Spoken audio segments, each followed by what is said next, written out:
25th anniversary Butkus Award winner.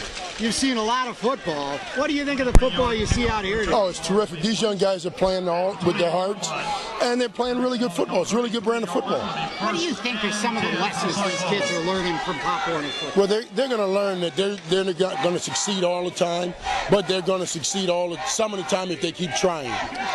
And I think that's going to be a big help to them down the road. They're going to learn that life's not real smooth. It's full of rocky roads, full of pit stops. It's full of good and bad things you can do.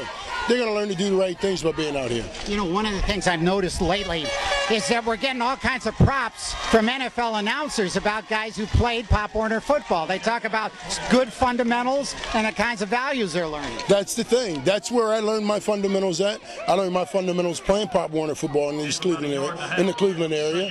And if you teach somebody the right particular techniques when they're young, the older they get, the better they perfect them. And you know, some guys forget about using technique, but technique is all it's about. What would you suggest to Pop Warner coaches these days on how to work with some of these young kids? Any things you'd give them as far as advice on how to work with them? First of all, I tell them, first of all, make sure the kids got their grades up. Make sure they kept their grades up. And when they made a tackle or a block, see what they're hitting. Always see what you're hitting. Never look at the ground and hit somebody, because doing that you can hurt yourself. You know, I hear a lot of things, and just for sports fans who aren't real used to the particulars of football, they talk about things like looking at a guy's belt buckle and things like this and hitting them so that you're hitting them low and driving through them. Is that all part of the lessons of the game? It is parts of the lessons of the game. I was taught to run through the guy. Some people tell you to watch the belt buckle. Some people tell you to watch the V in the neck of their shirt.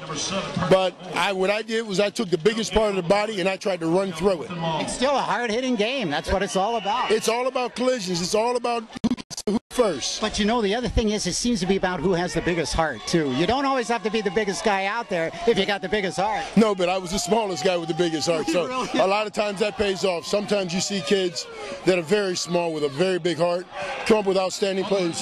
That's like the one kid we seen today, number 6. Forgot where he's from, the D.C. area. This kid could flat run the football, and he wanted to do it. He ran it up the middle. He ran it around the corner.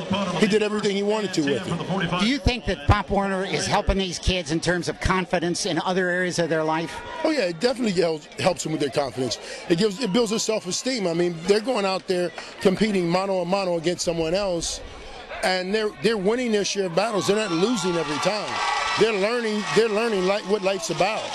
Sounds great. Darryl, we really appreciate this. It's been great having you out here. Well, thank you. Great to be here. Continue to have fun with it. All right. See you later. Thanks, friend.